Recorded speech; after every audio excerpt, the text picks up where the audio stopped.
ఏమైనా సాధించావా?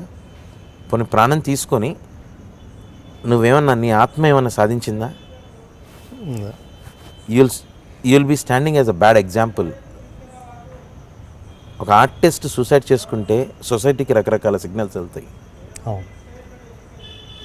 రకరకాల సిగ్నల్ వెళ్తాయి. ఎందుకంటే ఏ ఆర్టిస్ట్ అయినా, ఏ స్థాయి అయినా, ఈరోజు చాలా పెద్ద ఆర్టిస్ట్, సూపర్ స్టార్ కావచ్చు, చిన్న రఘు లాంటి చిన్న ఆర్టిస్ట్ కావచ్చు, కానీ దే ఆర్ రోల్ మోడల్స్. వాళ్ళకి రకరకాల బాధ. అందరు చెప్పినట్టే గ్లాస్ బాక్స్, ఒక అద్దాల మెడలో ఉంటారు. మన ప్రతి రిఫ్లెక్షన్ ఒక అర్థమే మనం చేసేదన్నా. ఎంతో సున్నితంగా ఉంటాం, బాధలనే ఉంటాయి, దాన్ని కూడా సున్నితంగా హ్యాండిల్ చేసుకొని 2 రోజులు ప్రశాంతంగా ఆలోచిస్తే you can set an example అంటాను. ఇప్పుడు ఆ స్థాయి నేను ఈరోజు పేర్లుతో ఎందుకు, కానీ కొంతమంది చేసిన ఇది నేను చేస్తే ఈరోజు ఎవరు మాట్లాడరు. ఈరోజు ఇక్కడ కూర్చునేవాడే కాదు, ఇలా చెప్పగలిగేవాడే కాదు, ఇలా మాట్లాడగలిగేవాడే కాదు. ఒక్క 2 క్షణికావేశం అది. ఆ 2 సెకండ్లు ఆలోచిస్తే నీ పేరెంట్స్ హ్యాపీ, నీ ఫ్రెండ్స్ హ్యాపీ, నీ ఫ్యామిలీలు హ్యాపీ, ఎంతోమందికి నువ్వు రోల్ మోడల్ అవ్వచ్చు. తిరగబడు, నిలబడు, తొడగొట్టు, you will become example. You will become an example. పోయి కన్నీళ్ళు 2 నిమిషాలు గారుస్తారన్నా, 5 నిమిషాలు మాట్లాడుకుంటారు, 10వ నిమిషంలో భోంచేస్తారు, మర్చిపోతారు.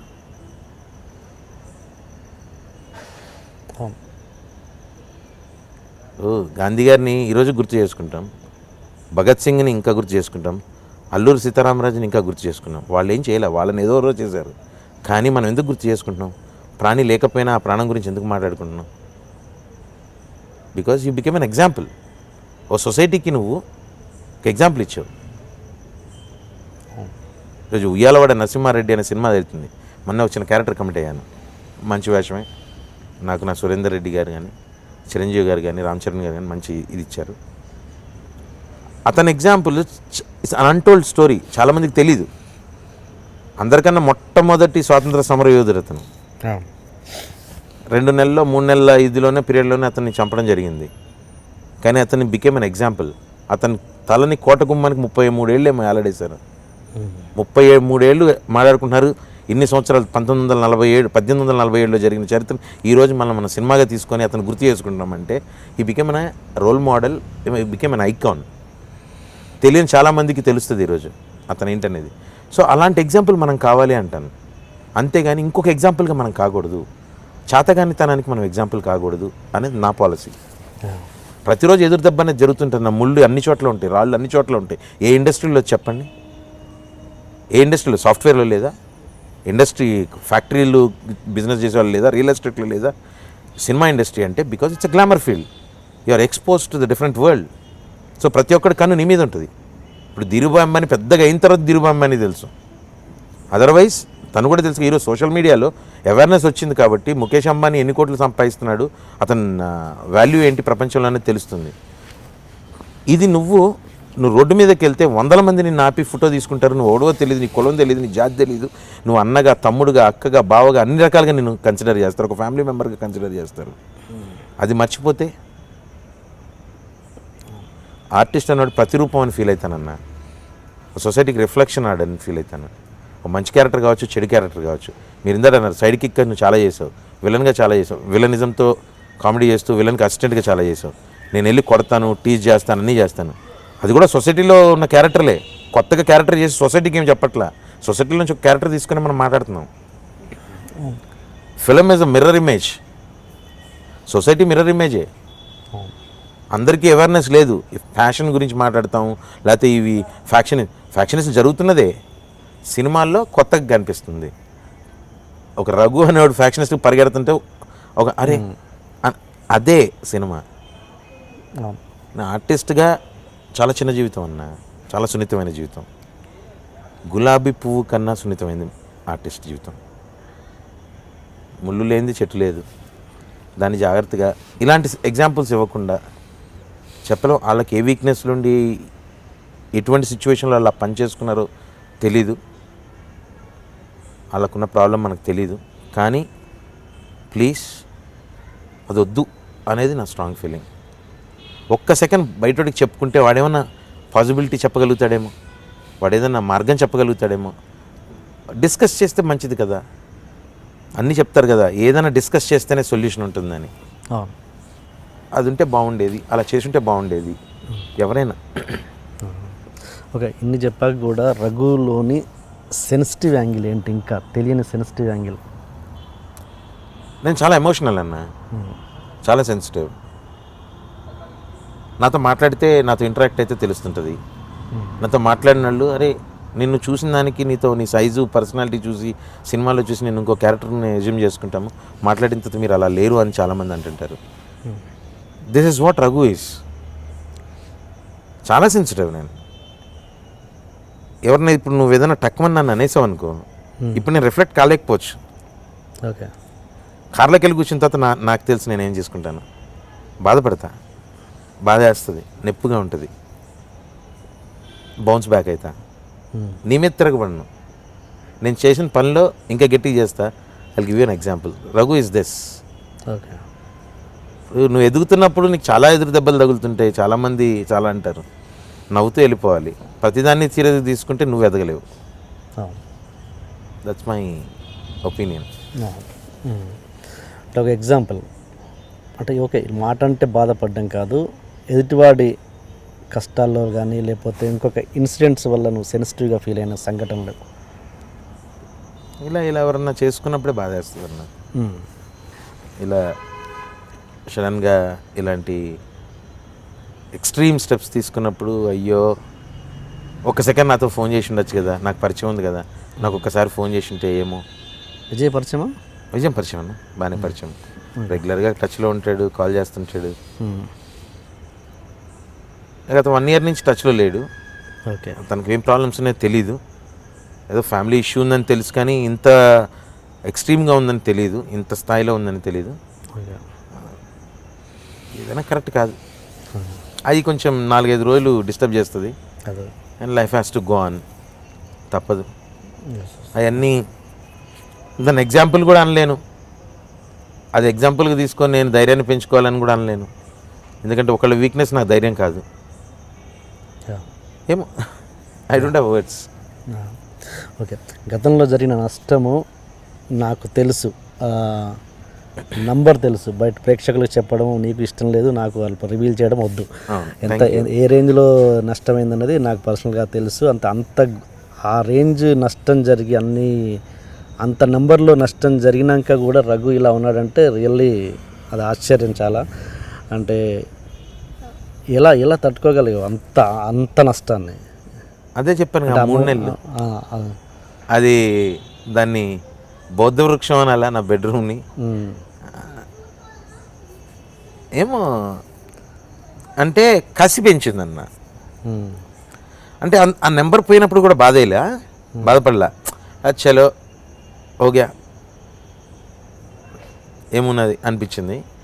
ఆ తర్వాత దాన్ని అడ్వాంటేజ్గా తీసుకొని ఒకడు వాడుకున్నాడు నన్ను. ఎట్లా? వర్కే నువ్వు అలా కాదు, వచ్చిన దాంట్లో చేసుకో, నీకు నెలకి ఇంత అని వస్తుంది, నాకు హెల్ప్ అవుతుంది, నీలాంటోడు ఈ సార్ట్ ఆఫ్ బిజినెస్లో నీలాంటోడు ఉంటే చాలా హెల్ప్ అవుద్ది అని అన్నాడు.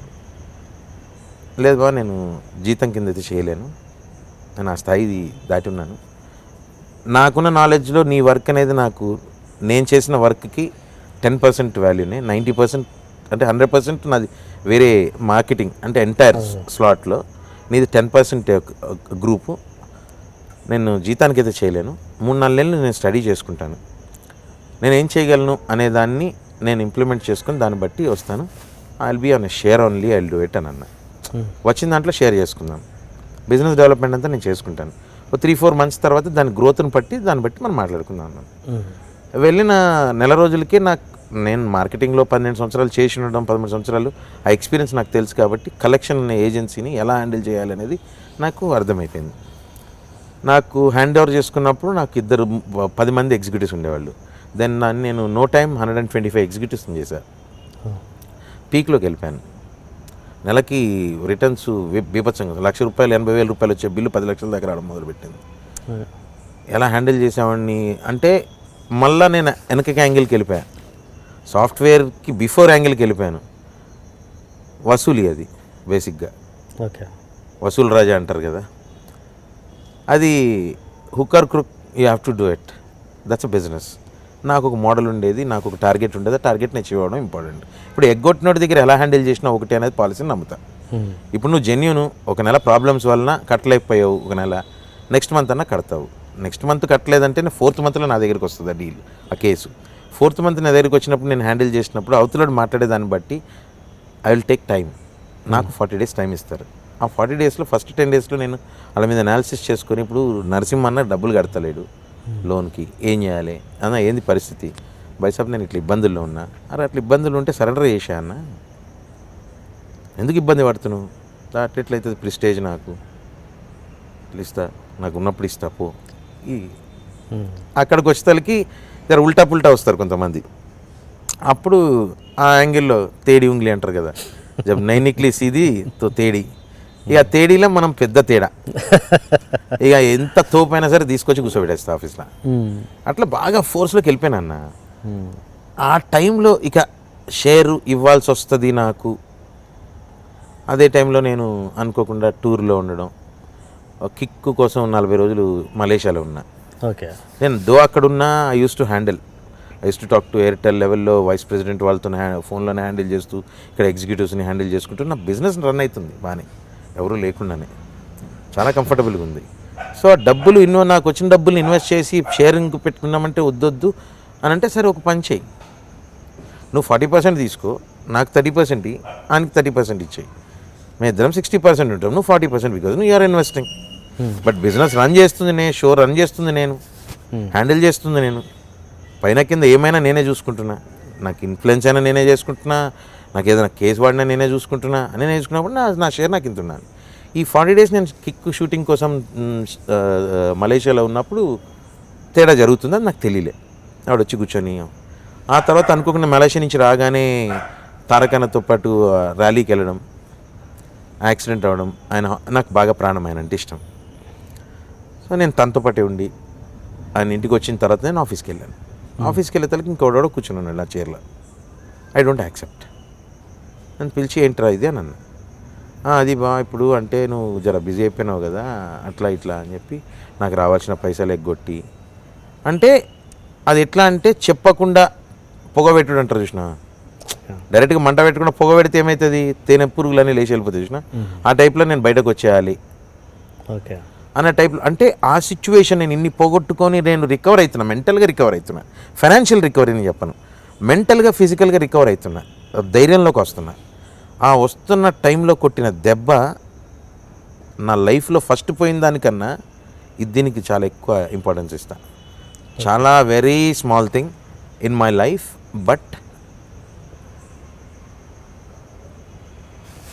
రిలేటివ్ ఫ్రెండ్, అతను ఫ్రెండే. అతని నుంచి నేను ఎక్స్పెక్ట్ చేయాలి అది, ఎందుకంటే నేను బ్యాడ్లో ఉన్నప్పుడు నీకు హెల్ప్ అవుతుంది బావా అని చెప్పి నన్ను బావా అని పిలుస్తూ తీసుకొచ్చి వాడుకున్న వ్యక్తి అలా చేయడం తట్టుకోలేకపోయా. అది కొంచెం ఈ ఫస్ట్ పోయిన దానికన్నా దీనికి ఎక్కువ బాధపడ్డా. ఓకే. అక్కడ అర్థమైంది, అవసరానికి వాడుకునే వాళ్ళే కానీ ఇలా హెల్ప్ చేసేవాళ్ళు కొంతమందే ఉంటారు, ఆ కొంతమందే నా పక్కన ఉన్నారు, వాళ్ళే నా ధైర్యం అనుకున్నాను. అప్పటి నుంచి అవి కూడా ఆపేసుకున్నాను, ఏమి అట్లాంటివి ఏమి చేయట్లేదు. సో ఆ దెబ్బకి ఈ దెబ్బకి ఎంత గ్యాప్? ఫస్ట్ జస్ట్ 3 monthsలో ఆ ఇంట్లో ఉన్న టైంలోనే లాస్ట్ 4th monthలో అసలు బయటికి రావట్లేదు, కలవట్లేదు. Okay okay. ఏంటి వీళ్ళంతా కలిసినప్పుడు ఏంటి రఘు ఆడు కొంచెం ఇబ్బందుల్లో ఉన్నాడు, ఏదో ప్రాబ్లం అయింది వాడికి, కొంచెం ఇబ్బంది పడుతున్నాడు, బయటికి రావట్లేదు అంటే ఎట్లా చెప్పాలంటే, నాకు 500 రూపాయలు నా చేతిలో ఉంటే కూడా నాకు చాలా ఇంపార్టెంటు. Okay okay. కారు బయటకు తీస్తే 500 ఖర్చు అవుతుంది, ఎందుకు వెళ్ళాలి బయటికి అనుకున్న సిచ్యువేషన్లో నువ్వు నన్ను బయటకు తీసుకొచ్చావు. నన్ను బయటకు తీసుకొచ్చి నాకు ఒక విధంగా దేవుడే నాకు ఆ స్థాయిలో, ఆ స్టేజ్లో, కానీ ఆ దేవుడే దయ్యంగా అవుతుందని చెప్పి నేను ఎప్పుడు అనుకోలేదు. ఎందుకంటే దేవుడిని అంత నమ్ముతాను నేను, ఎంత నమ్మకం ఎంత ఇష్టం అంటే దేవుడు అనేది. నేను మాల వేసుకున్నప్పుడే గుళ్ళోకి వెళ్తాను, మామూలుగా అయితే గుళ్ళోకి వెళ్ళాను, ఎందుకంటే ఏదో తప్పుడు ఆలోచనలో ఉంటా, తప్పుడు పని చేసి ఉంటా, ఏదో తినేసి ఉంటా, అట్లా వెళ్ళను. స్నానం చేస్తే డైరెక్ట్గా గుళ్ళో ఉండాలి. ఓకే. ఆ ఇడికెళ్ళి శ్రీశైలం పోవాలి, పొద్దున్నే లేచి 3ంటికి స్నానం చేసి మంచినీళ్ళు కూడా తాగాను శ్రీశైలంలో దర్శనం అయ్యేంత వరకు. శివయ్య దగ్గరికి నేను రెగ్యులర్గా వెళ్తాను ఎవ్రీ మంత్. అంత ఇదిగా ఆలోచిస్తాను. అలాంటిది దేవుడు అనుకున్నాడు ఇలా తయారవుతాడు, ఇలా చేస్తాడు నాకు అనేది దాన్ని ఎక్స్పెక్ట్ చేయాలి. Okay okay okay. So butterfly అలా ఉంటుంది, రెక్కలు వచ్చిన తర్వాత ఎగిరెళ్ళిపోద్ది, ఎప్పటికైనా మళ్ళీ నా దగ్గరికి వస్తుంది. ఓకే ఫైనల్ ఒక ముక్క దాని గురించి, ఆ నష్టం జరిగిన దానికి, ఆ 3 months రూమ్లో ఉన్నదానికి జరిగిన నష్టం అసలు ఏంటన్నది క్లారిటీగా చెప్పలేదు. అదేంటో జస్ట్ ఒక ఫ్యూజ్ క్లారిటీ ఏం లేదన్నా. అంటే అది వద్దు అనుకొని మాట్లాడతలేదు. ఎవరో గురించి ఎందుకు చెప్పాలి, పేర్లు ఎవరి పేర్లు కాదు. నష్టం అంటే కంపెనీలో షేర్ హోల్డర్ని అని అది అని చెప్పి అది కాదని వెళ్ళగొట్టడం బయటకి, కంపెనీలో నువ్వు ఒక భాగస్వామిని వాడుకొని అన్ని సంవత్సరాలు. అంటే నా జీవితంలో 10 సంవత్సరాలు జీరో అయిపోయిందన్న.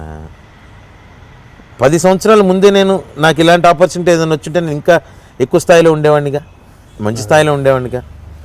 బయట వాళ్ళు కాదు, సొంత ఇంటి మనుషులే, బయట వాళ్ళు ఎవరు చేయలే. అంతే, సొంత ఇంటోడు చేయగలుగుతాడు, లేదంటే నమ్మినోడు చేయగలుగుతాడు. ఎవడన్నా నమ్మితేనేగా మోసం చేయగలుగుతారు. సో ఇది ఏంటంటే యాక్చువల్గా చెప్పాలంటే గుర్తు చేసుకోవడం కూడా ఇష్టం ఉండదన్న. గుర్తు చేసుకుంటే 2 రోజులు డిస్టర్బెన్స్గా ఉంటుంది. ఎందుకు ఆ నెగిటివ్, ఇప్పుడు వాళ్ళ గురించి తప్పుగా ఆలోచించాలి, నాకు వద్దు. ఓకే, ఎందుకంటే నేను పాజిటివ్గా ఉండదలుచుకున్నా. ఓకే, ఎంతసేపు పాజిటివ్గా ఉంటే నవ్వు ముఖాన్ని పోదు అనేది. అందరూ అంటారు ఆర్టిస్ట్గా ఆడు నవ్విస్తాడు, ఆడు వెనక ఎన్ని బాధలు ఉన్నాయో. బాధలు ప్రతి ఒక్కళ్ళు ఉంటాయి అన్న. ఏడ్చేటోడి దగ్గర కూడా బాధ ఉంటేనే ఏడుస్తాడు, లేకపోతే ఎందుకు ఏడుస్తాడు. నవ్వుతూనే ఉండాలని నా ఫీలింగ్. నవ్విస్తూనే ఉండాలి, నవ్వించినంతకాలం నవ్వించాలి. కానీ ఒక్కరోజు సర్ప్రైజింగ్గా భయపెట్టాలి. ఓకే ఓకే వద్దులే అన్న, కొన్ని మాట్లాడిపోతే బాగుంటాయి. Okay okay done done. Okay, మళ్ళీ ఆ 3 నుంచి బయటకు వచ్చే సినిమాలకు వస్తే, జూనియర్ ఎన్టీఆర్ అనే వ్యక్తి కేవలం ఫస్ట్ సినిమా ఆఫర్ ఇచ్చాడనే అభిమానమా, లేక ఇంకే వేరే కారణాలు ఏమైనా ఉన్నాయా? ఆఫర్ ఇచ్చాడని కాదన్న, ఫస్ట్ సినిమా ఆఫర్ విన్నాను గారి. అప్పుడు ఎన్టీఆర్ గారితో పరిచయం లేదు నాకు. Okay, first cinema hero first cinema hero. Plus చిన్నప్పటి నుంచి నందమూరి తారక రామారావు గారు అంటేనే అభిమానం, భయంకరమైన అభిమానం. దానికి తోడు వారి మనవడు నందమూరి తారక రామారావు గారు, ఆయన పేరు కూడా, అది బాగా ఎగ్జైట్ చేసింది. నాకు తెలియకుండానే తను ఫస్ట్ సినిమా నిన్ను చూడాలని ఈటీవీ వాళ్ళది షూటింగ్, ఐమాక్స్ బ్రిడ్జ్ మీద, ఫ్లైఓవర్ మీద షూటింగ్ జరుగుతుంటే వెళ్ళి అక్కడ చూస్తున్నా సినిమాని, షూటింగ్ చేస్తున్నా ఇష్టంతో. అది చిన్నప్పటి నుంచి అది తెలియని ఇదితో తన మనోడిగా అతను చూడడం, అనుకోకుండా. అప్పుడు సినిమాలు ఇంట్రెస్ట్ ఏం లేదు, అతన్ని ఐమాక్స్లో ఉన్నాను, బయటకు వచ్చే షూటింగ్ జరుగుతుంది. ఎవరంటే జూనియర్ ఎన్టీఆర్ అనగానే టక్కన అయిపోయి బండి పార్క్ చేసి వచ్చి నుంచొని అలా వర్షం రైన్ ఎఫెక్ట్ తడుస్తున్నా, అయినా కానీ అలాగే చూసి వచ్చిన 2 సంవత్సరాలకి సినిమాల్లో రావడం, అది కూడా ఆయన పక్కన రావడం. ఆయన పక్కన ఛాన్స్ ఫస్ట్ దానికి ఆయనతో అసోసియేషను, ఆయనతో ట్రావెల్కి కారణం రాజీవ్ అన్న పరిచయం చేయడం, తను పిలవడం, అలా ఇంటికి వెళ్ళడం. బాగా ప్రేమించారు, బాగా ఇష్టపడతారు, నాకు ప్రాణం. ఏదైనా చెప్పాలంటే అలవాటు, అంతకన్నా పెద్ద పదం నాకు తెలియదు. బాగా ఇష్టం. ఓకే, ఆయన్ని తలుచుకొని రోజు ఉండదు. అలాగే నా పిల్లలు కూడా తెలియకుండా ఆయన అంటే పిచ్చేది. వైఫ్ బేసిక్గా వాళ్ళు పెద్ద ఫ్యాన్స్ నందమూరికి. సినిమా రిలీజ్ అయింది, బాలేబాబు గారు కానివ్వండి, ఎన్టీఆర్ గారు కానివ్వండి, కళ్యాణ్ గారు కానివ్వండి, వాళ్ళ సినిమా రిలీజ్ అయితే స్కూలు కాలేజీలు ఇద్దరు ఎగ్గొట్టేసి వాళ్ళమ్మ ముగ్గురు కంపల్సరీ సినిమాకి వెళ్ళిపోతారు. ఫస్ట్ మార్నింగ్ షోనే చూడాలి వాళ్ళు. ఇక లేదంటే ఇంట్లో యుద్ధం ఉంటుంది, ఇక అసలు ప్లేట్లు వలిగిపోతే పిల్లలతోని. మామూలు పెద్దదైతే మరీ ఆడుకోరు, ఇక అసలు కంపల్సరీ అన్నట్టు. అలాగే తను కూడా పిల్లల్ని ఎప్పుడు కలిసినా పిల్లల గురించి అడగడం, బర్త్డేకి తీసుకెళ్తాను, తన బ్లెస్సింగ్స్ ఉంటాయి. బాగా ఇక ఆడుకోరు. నువ్వు అభిమానించే వ్యక్తులలో టాప్ తీసుకుంటే V V Vinayak and Surender Reddy, directors top కదా. వాళ్ళిద్దరిలో ఒక మార్క్ ఎక్కువ వేయాలంటే ఎవరికి ఇస్తాను? ఇద్దరు అన్న, అలా అనలేను. Okay okay, suppose Suri Vinay అన్న ఒక ఎత్తైతే సురేందర్ రెడ్డి పర్సనల్గా ఫ్యామిలీ పరంగా బాగా దగ్గర అన్న. ఓకే. అంటే ఫ్యామిలీతో కూడా అటాచ్మెంట్ ఎక్కువ నాకు. వాళ్ళ ఫ్యామిలీలో వాళ్ళ పేరెంట్స్తో కానీ వైఫ్తో కానీ తను like daughter to me. Surender Reddy missus Deepa Reddy తను బాగా ఇది డాడా అనుకుంటూ తను బాగా క్లోజ్గా ఉంటుంది ఎవ్రీ డే అండ్ డెట్. రోజు మెసేజ్ కానీ అట్లీస్ట్ టెక్స్ట్ మెసేజ్ కానీ లేదంటే కాల్ కానీ ఏదో ఒకటి ఉంటుంది. ఫ్యామిలీ పరంగా బాగా దగ్గర. ఓకే. వినా అన్న డెఫినెట్లీ ప్రతి సినిమా ఒక్కరోజు వేషమైనా పిలుస్తారు. అన్ఫార్చునేట్లీ ఈ సినిమా మిస్ అయ్యాను సాయిధరం తేజ్ గారిది. ఓకే. అనివార్య డేట్ లేక మిస్ అవ్వాల్సి వచ్చింది. అదర్వైజ్ వినాయన్న కూడా చాలా అభిమానం, చాలా ఇది. ఒకవేళ సపోజ్ ఒకే రోజు డేటు సేమ్ డేట్కి రఘుకి కాల్ వచ్చింది ఇద్దరు డైరెక్టర్స్ నుంచి, వినాయక్ అండ్ సురేందర్ రెడ్డి, ఎవరికి ఇస్తావు డేటు? చిరాఫ్ డేస్ అట్లా ఛాన్స్ లేదు. వాళ్ళు ఎక్కడో ఉన్నాడు, ఈయన ఎక్కడ ఉన్నాడు. సీరియస్గా చెప్తున్నానన్నా. ఇద్దరు అర్థం చేసుకునే వాళ్ళే. ఒకటి వినన్ ముందుకు వెళ్ళిపోయి స్ట్రైట్కి వెళ్ళి నాకున్న గొప్ప ఇదేంటంటేనా వాళ్ళిద్దరి దగ్గర ఇన్ఫ్యాక్ట్ వాళ్ళిద్దరు ఒక ఎత్తు అయితే ఇంకా తత్మే డైరెక్టర్లు ఎవరెవరైతే నన్ను ఈరోజు ఈ స్థాయికి తీసుకొచ్చారో 170 సినిమాలు కరెక్ట్లో వాళ్ళందరూ కూడా నేను వెళ్ళి ఎక్స్ప్రెస్ చేస్తే పాపం ఏ రోజు ఎవరు ఇబ్బంది పెట్టలేదన్న. వినాయన దగ్గరికి వెళ్ళి అన్న ఇట్లా పలానా సినిమా అన్న ఇది ఏం క్యారెక్టర్రా ఇది, ఓకే పుల్లారావు గారు ఆల్టర్నేటివ్ ఏమన్నా ఆప్షన్ ఉంటే చూడండి, లేదా సూర్య దగ్గరికి వెళ్ళి అన్న మామ అని పిలుస్తాను. సెట్లోకి వస్తే మళ్ళీ ప్రొఫెషనల్గానే మామ నాకు ఇది పరిస్థితి ఏం చేయాలి అంటే ఓకే రేపు పొద్దున్న ఒకసారి మాట్లాడదాం, కోడేటితో మాట్లాడదాం అని ఇద్దరు కన్సిడర్ చేస్తారు. నాది ఆడ సినిమా చేస్తున్నావు ఏంటి నా దానికి రావాలి ఇది ఎప్పుడు లేదు అస్సలు. వాళ్ళ నుంచి రాదు, నీ చాయిస్ ఏది ఉంటుంది అంటున్నావు. రెండు మంచి క్యారెక్టర్స్ ఇద్దరిని రిక్వెస్ట్ చేసుకోవాలి అన్న. అంటే ఇద్దరి దగ్గర ఉన్న ఇంటిమసీతోని ఇద్దరు ఎప్పుడు నన్ను అలాంటి సిచ్యువేషన్ రాలా ఈరోజు వరకు. అలాంటి సిచ్యువేషన్ అసలు రాలా. అలాంటి సిచ్యువేషన్ అరైజ్ అయింది ఒకసారి టెంపర్కి. కిక్ టు షూటింగ్ జరుగుతుంది, టెంపర్లో 1 డే వేషం వచ్చింది. కిక్ టు లొకేషన్ అక్కడ టెన్షను, సడన్గా డేటు ఇదైంది. పూరి గారితో ఫస్ట్ టైం ఎప్పుడు చేయలేదు, అది చేయాలి, అడగాలి. కళ్యాణ్ రామ్ గారు ప్రొడ్యూసరు, రవితేజ గారు హీరో. ఏం చేయాలో అర్థం కావట్లేదు. ఐ నో సీన్లు అక్కడ వర్క్ ఏంటో నాకు తెలుసు, నా మీదే వర్క్ ఆ రోజు. ఏం చేయాలో తెలియట్లేదు. ఇక్కడేమో ఎన్టీఆర్ గారు, పూరి గారితో ఫస్ట్ సినిమా, చిన్నదే వేషం, అక్కడేమో 40 రోజుల వేషం. ఇక కో డైరెక్టర్లు అడిగాను, కాదు రఘు ఎలా చేయగలను, అది ఇంపార్టెంట్ అని. ఆ సిచ్యువేషన్లో అంతమంది ఆర్టిస్ట్ మధ్యలో సురేందర్ రెడ్డిని వెళ్ళి అబ్లిగేట్ చేయాలని పరిస్థితి, అడగాలో లేదో తెలియని పరిస్థితి. కానీ ఎక్కడో చిన్న ధైర్యం, అడిగితే కాదనడు అని. అనుకోకుండా ముందు రోజు ఈవినింగు 2 రోజుల ముందు ఎల్లుండి షూటింగ్ కనుక ఈరోజు ఈవినింగ్ ప్యాకప్ అయిందా, రే రఘు బండి ఎదురా అని అన్నాడు. వచ్చింది మమ్మ అని చెప్పి బండి వచ్చింది. రాగానే తను టక్కన ఎక్కేసి నీకేం పని లేదుగా అని అన్నాడు. ఏం లేదు, 10 ఇద్దరం వెళ్దామని నా బండి ఎక్కిచ్చాడు. ఏంటి 2 రోజుల నుంచి డల్గా ఉన్నావు అన్నాడు. ఏం లేదు, ఫస్ట్ టైం పూరి గారి దగ్గర ఛాన్స్ వచ్చింది, వచ్చిన వేషం అది టెంపర్లో చేయాలి. సత్యంబాబు గారు ఏమో కుదరదు అంటున్నారు, ఒక హాఫ్ డే ఏదైనా అడ్జస్ట్ చేస్తే రేపు ఎల్లుండి ఉంది ఇట్లా అన్న. అవునా, ఎన్ని రోజులు? ఒక హాఫ్ డేనే. సరే రేపు పొద్దున్న గుర్చే నాకు అన్నాడు. సాయంత్రం వరకు కన్ఫర్మేషన్ లేదు. సెట్లోకి వచ్చిన తర్వాత ఆయన వరకు ఆయన టెన్షన్స్ వాళ్ళకు ఉంటాయి. వెళ్ళి దగ్గరికి వెళ్ళి అడగలేను, కూర్చొని టిఫిన్ చేస్తాం, కూర్చొని భోజనం చేస్తాం, కానీ అడగలేకపోతున్నా, గుర్తు చేయలేకపోతున్నా. గుర్చి అన్నాడు. లాస్ట్లో ప్యాకప్ అయింది, వచ్చా. ఏంట్రా అని అన్నాడు. ఏం లేదు, రేపు మార్నింగ్. సత్యబాబు గారు ఏముంది వర్క్ అని అన్నాను. అదేనండి ఇప్పుడు మన రఘుది అన్ని వాటర్లో పడేది ఇవన్నీ ఉన్నాయి కదా, నీకు ఈత రాదు కదరా అన్నాడు. అన్నా సరే ఎన్నింటికి వస్తావు మీరు చెప్పు. సరే ఒక 12ంటికి వచ్చేటట్టు చూసుకోండి. విని ఈ లోపుగా డూప్ షాట్లు చేసేద్దాం, వేరే ఉన్నాయి కదా, దువాస్ మోహన్ షాట్లు కూడా ఉన్నాయి కదా, అవి ముందుకు పెట్టి అది చేసేద్దాం, 12ంటికి జాయిన్ అయిపోతాడని అన్నాడు. సెట్కి వెళ్ళిపోయా. వెళ్ళి పూరి గారి సినిమా 7 కల్లా వెళ్ళిపోయాను, రెడీ అవుతున్నా. బిలీవ్ మీ 8:39కి అయిపోయింది అన్న షూటింగ్. పురి గారు పిలిచి నెంబరు ఆ డీటెయిల్స్ అన్నీ అడిగి అలాన్నీ చెప్పి రఘు నీకు ప్యాకప్ నువ్వు వెళ్ళిపోవచ్చు అన్నారు. పక్కన బండి స్టార్ట్ చేసుకొని నేను డ్రైవర్ని పక్కా జరగని చెప్పి అది ఎక్కడంటే ఫిలిం నగర్లో షూటింగ్ అనేసి నానక్రమగూడెం కూడా ఓఆర్ఆర్ ఎక్కేసి రాయన్ నగర్ క్వారీలో చంపుడు చంపేసిన.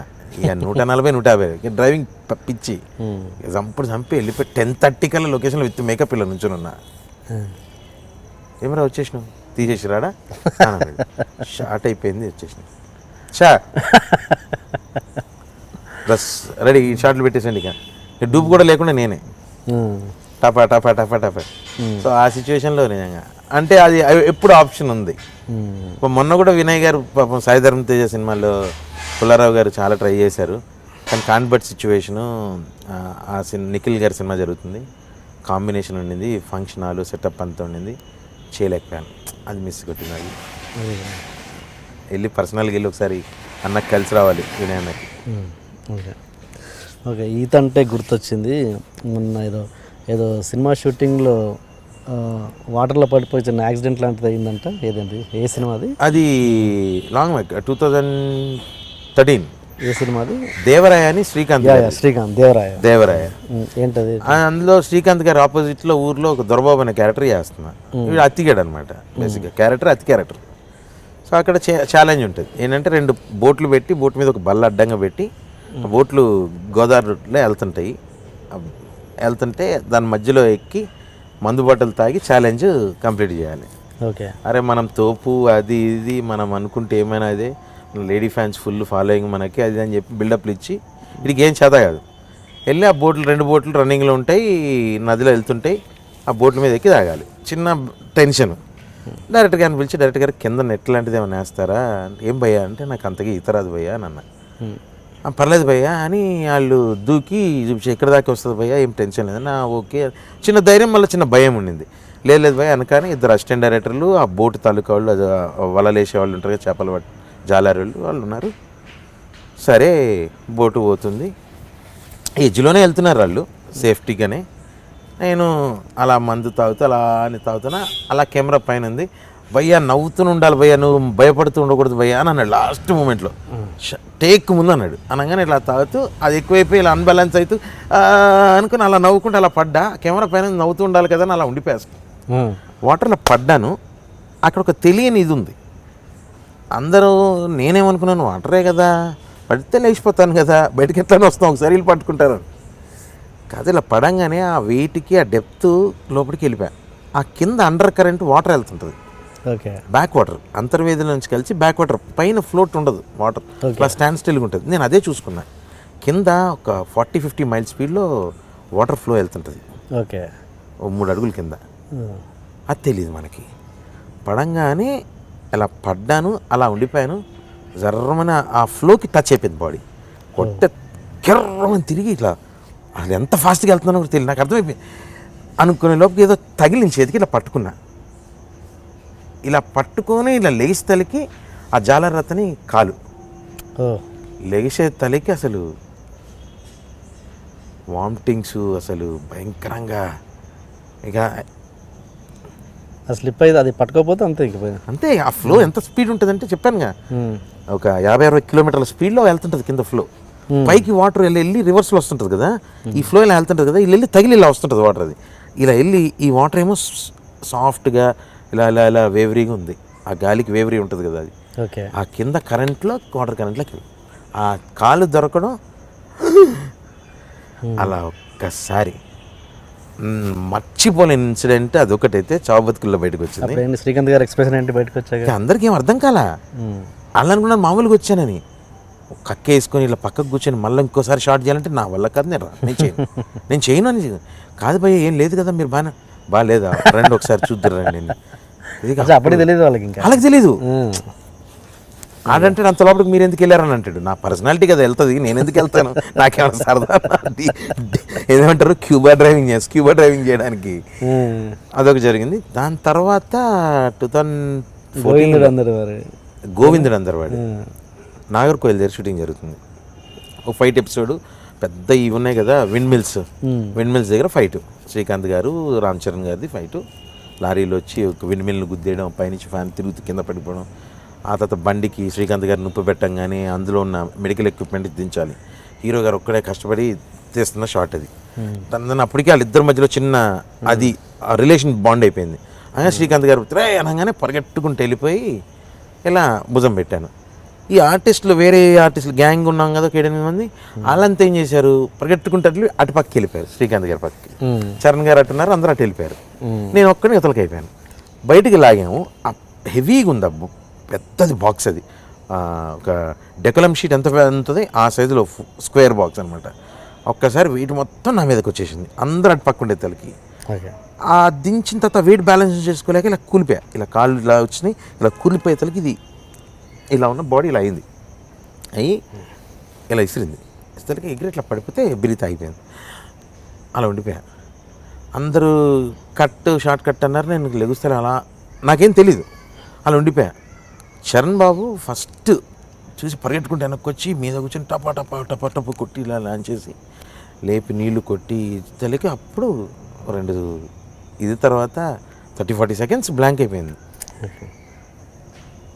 అసలు మర్చిపోలేదు. ఆ ఎపిసోడ్ అందులో బండ్ల గణేష్ కూడా దెబ్బ తగిలింది. ఒక వాగులో చేస్తున్నాము, వర్షం మొదలైంది, వాగు ఎత్తుకొని వచ్చేస్తుంది. దాని జారి ఎగిరిపడ్డా. ఆయన్ని లేపడానికి నేను ఎగిరిపడ్డా. ఇక రకరకాల అందులో అసలు ఆ రోజు నిజంగా హ్యూమానిటీ, పక్కన వాళ్ళు చూపించిన హ్యూమానిటీ ఉంటుంది చూసా, అది ఎప్పటికీ ఇది ఉంటుంది. అది చరణ్ కూడా అసలు చాలా బాగా చూసుకుంటారు, బాగా ఎంకరేజ్ చేస్తారు, బాగా సపోర్ట్ చేస్తారు, బాగా ఎంకరేజ్ చేస్తారు. ఇక నుంచి శ్రీకాంత్ సినిమాలు అంటే జాగ్రత్త. మరి శ్రీకాంత్ సినిమా తర్వాత ఇంకోటి చేశాను, తర్వాత నాటుకోడి చేశాను, తర్వాత చాలా చేశాను, రెగ్యులర్ చేస్తుంటా. ఆ శ్రీకాంత్ అన్న చేసేదే ఉంటుంది అందులో అని. అది ఏంటంటే అది తెలియక పాపం అలానే జరుగుతుంటాయి. నాకు బాగా ఇష్టం కార్లు వాటిలో ఉంటే రామలక్ష్మణ్ మాస్టర్ అంటే మాస్టర్ నేను నడిపేస్తా మాస్టర్ అని చెప్పి నడిపేస్తా స్టంట్లకు కూడా. ఆ భయం లేదు, కాకపోతే కొంచెం అదే ఎప్పుడైనా గుర్తుకొస్తే అలా మన షాక్ కొట్టిన దగ్గర నుంచి కూడా ఇంతకుముందు చెప్పినట్టు షాక్ కొట్టింది అక్కడి నుంచి భయం పెరిగింది. వచ్చానట్టు సిగ్గు శరం లేదు, మెడికల్ ఇన్సూరెన్స్ లేదు, లైఫ్ ఇన్సూరెన్స్ లేదు, ఏంట్రా నువ్వు ఏమనుకుంటున్నావు అన్నది. టప్పని మొన్నే మెడికల్ ఇన్సూరెన్స్ నా ఒక్కడికి 20 లక్షలకి, ఫ్యామిలీకి 20 లక్షలకి సపరేట్గా, నాకు 20 లక్షలకి మెడిక్లెయిమ్ కట్టుకున్నా. మళ్ళీ ఒక అందులో బజాజ్ అవివాలో మళ్ళీ ఒక 2 కోట్లకి ఇన్సూరెన్స్ చేసుకున్నా. ఏమైనా పొరపాటు ఏమైనా జరిగితే ఏది ఎప్పుడు ఏం జరుగుతుందో తెలీదు. It's not in our hands. At least family రేపు పొద్దున సఫర్ కాకూడదు. అన్నీ కొన్ని ఎక్స్పీరియన్స్తోనే వస్తాయిగా. మామూలుగా ఈ ఆర్టిస్టులకి ఏమైనా ఇన్సూరెన్స్ లాంటిది ఉంటుందా? సపోజ్ షూటింగ్లో ఏమైనా అయినా కూడా ప్రొడ్యూసర్ తరపు నుంచి కానీ ఉంటాయా?